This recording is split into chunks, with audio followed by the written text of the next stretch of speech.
Alhamdulillahi Rabbil Alamin.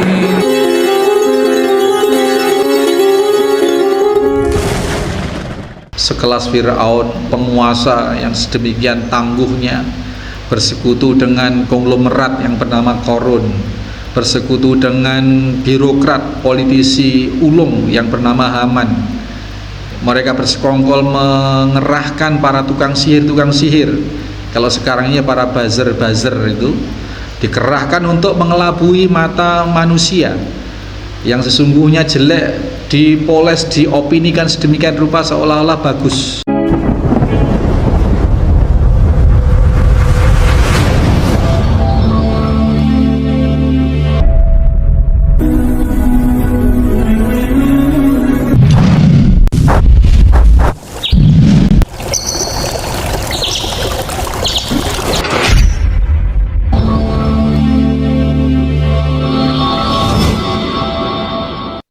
Bismillahirrahmanirrahim. Assalamualaikum warahmatullahi wabarakatuh.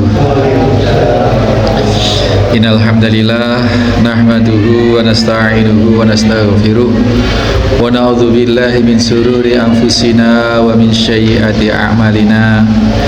May yahdihillahu fala mudhillalah wa may yudlil fala hadiyalah.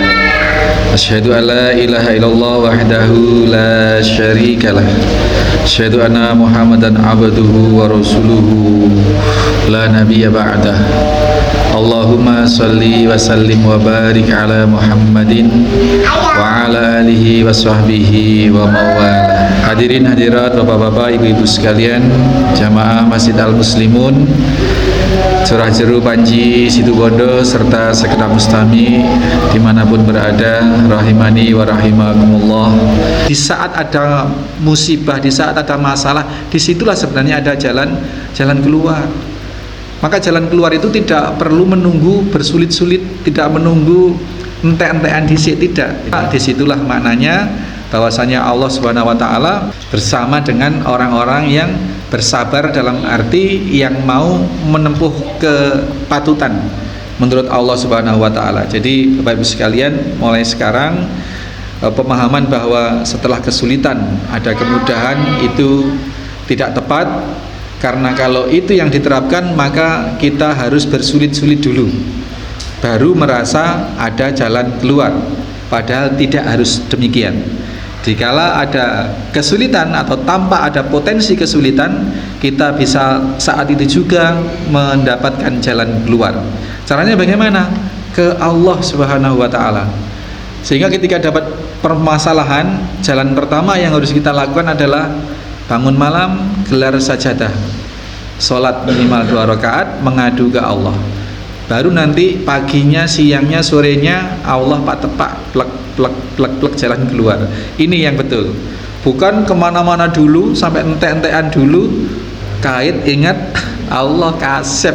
Ya tidak kasep juga, tapi eman gitu loh, eman. Energinya kebuang, masalahnya merembet kemana-mana, banyak hutang akhirnya dan lain sebagainya. Naudzubillah. Jadi ini satu petunjuk yang sangat berharga dari hadis ini, bahwasanya inna ma'al usri yusra, sesungguhnya bersama dengan kesulitan itu ada kemudahan, dan bersama dengan keterjepitan wa anal faraja ma'al karb, setiap keterjepitan di situ adalah sesungguhnya adalah jalan keluar. Ini masih panjang kalau kita bahas terus, bahwasanya di ujung kebuntuan itu di saat di dalam kebuntuan itu ada pertolongan Allah Subhanahu wa taala, dan mintanya harus kepada Allah, berlindungnya harus kepada Allah dengan cara-cara yang Allah sudah tunjukkan kepada kita, yakni apa? Salat dan sabar.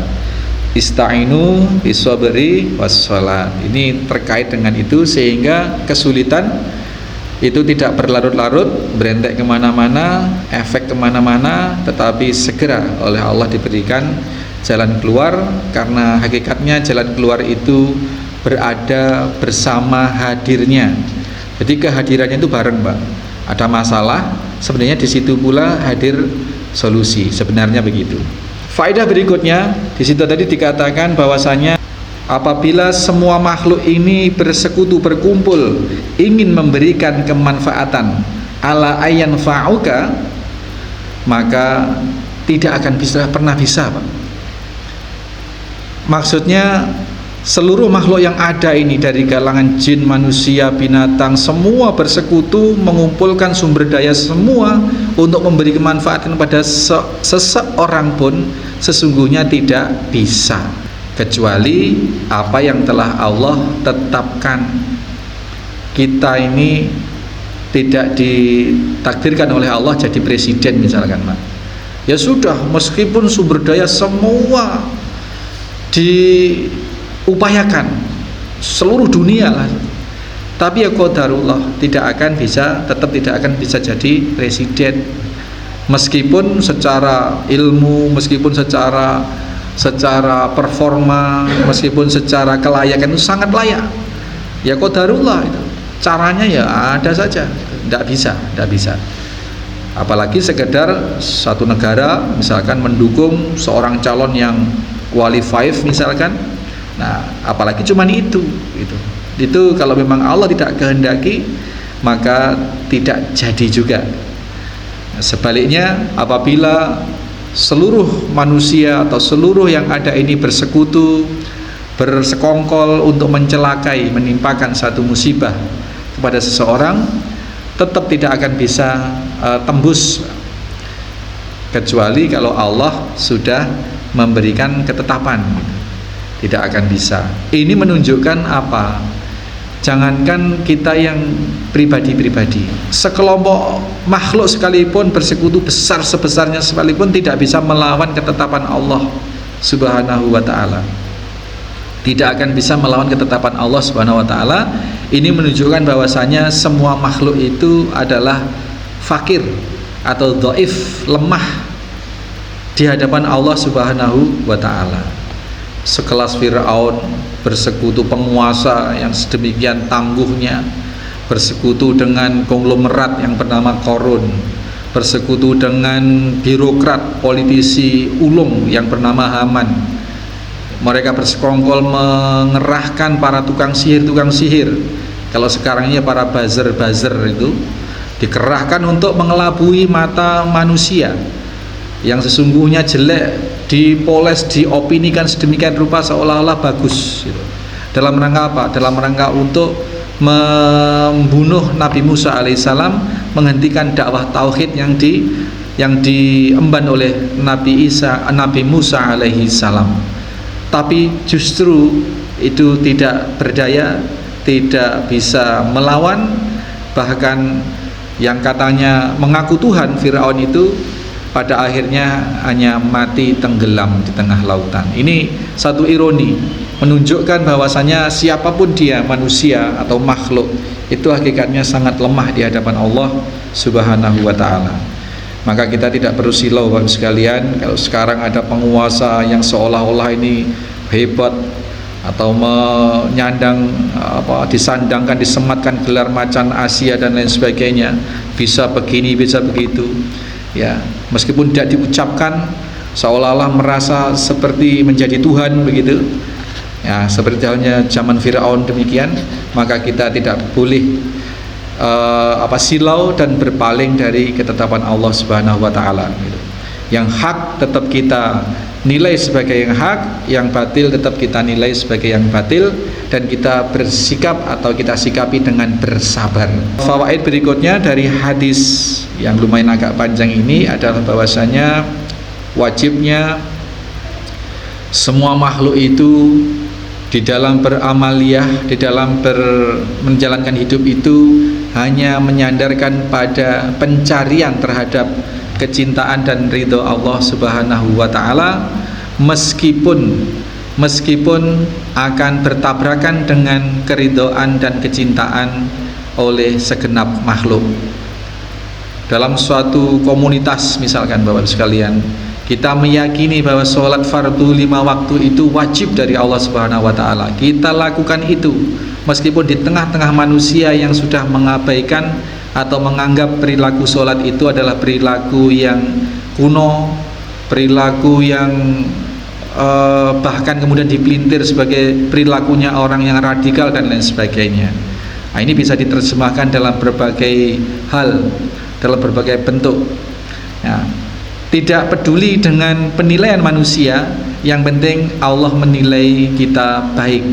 Tentu patokannya adalah ajaran Allah dan Rasulnya, yakni Al-Quran dan As-Sunnah. Kalau dengan kita sholat, rajin ke masjid, dianggap orang aneh oleh orang-orang sekitar, bahkan kemudian dikucilkan dan lain sebagainya, tidak perlu dipikirkan. Yang penting setiap hamba, setiap makhluk ini, setiap kita, orang-orang yang berusaha beriman ini, tekadnya hanyalah mencari keridhaan dan kecintaan Allah Subhanahu wa ta'ala. Meskipun dengan penuh luka-luka, dicibir orang, berusaha dipersekusi oleh orang dan lain sebagainya. Pada dasarnya tidak ada ketakutan bagi kita, karena apapun yang direncanakan jahat oleh segenap makhluk sekalipun, apabila Allah tidak menghendaki kita celaka, ya kita tidak bisa celaka. Ada Pak tokoh politik yang berusaha sedemikian rupa untuk dipenjarakan, dicari kasusnya, dicari-cari kasusnya, kemudian diupayakan oleh KPK supaya masuk penjara, Pak. Ya qadarullah, selamat, tetap selamat itu. Padahal kurang apa, yang mengupayakan masuk penjara ini adalah orang yang memiliki kekuasaan yang sangat besar di suatu negara. Tapi karena memang Allah telah menulis untuk tidak masuk penjara orang itu, Allah telah menulis, telah mencatat untuk orang itu selamat dari jeratan hukum, maka dia lolos juga dari jeratan hukum. Ini menunjukkan bahwa manusia ini sebenarnya tidak memiliki daya apa-apa kecuali kehendak atau daya Allah Subhanahu wa ta'ala. Maka semakin semangat kita untuk lurus di dalam kebaikan yang Allah Subhanahu wa ta'ala dan Rasulnya canangkan dalam Al-Quran dan As-Sunnah. Tenang saja, yang penting kita sudah sesuai dengan paugeran atau rambu-rambu Allah, insya Allah beres, insya Allah beres. Kemudian berikutnya, bahwasanya seorang hamba atau segenap makhluk ini tidak bisa memberi manfaat dan mudarat kepada makhluk lain. Jadi kalaupun kita ingin sekali jadi orang yang bermanfaat bagi orang lain, dengan kita ingin mengamalkan khairunas anfa'uhum linnas, kita tidak bisa bersombong-sombong atau tidak bisa rumongso, Pak, tidak bisa rumongso bahwa kita itu bisa memberi manfaat. Karena sesungguhnya setiap kita tidak bisa memberi manfaat pada orang lain kecuali atas kehendak dan pertolongan Allah Subhanahu wa ta'ala. Sehingga kalau kita ingin berprestasi, ingin bermanfaat, ingin bisa berbuat sesuatu yang baik, sandarannya tetap kepada Allah Subhanahu wa ta'ala, dengan penuh keyakinan bahwa makar manusia tidak bisa mengalahkan makar Allah Subhanahu wa ta'ala. Maka dengan bersabar, dengan kita mengikuti ketentuan Allah, maka kita akan selamat sampai yaumil qiyamah kelak. Kemudian yang terakhir, wajibnya iman kepada takdir yang telah ditetapkan oleh Allah Subhanahu wa ta'ala. Tadi sudah kita singgung bahwa kita meyakini sebenarnya tidak ada itu takdir buruk, tidak ada. Khairihi wasarrihi itu maksudnya adalah melalui persepsi manusia. Takdir yang oleh manusia dirasa sebagai kebaikan dan keburukan, tetapi sesungguhnya semua takdir itu adalah atas rencana kebaikan Allah Subhanahu wa ta'ala. Ini yang perlu kita tekankan dalam pemahaman kita. Kemudian jihad di jalan Allah Subhanahu wa ta'ala butuh kesabaran dan kegigihan. Semua dalam rangka kita menjalankan nasihat-nasihat Nabi SAW tadi itu, kita butuh mujahadah, butuh kesungguhan, butuh daya juang, Pak.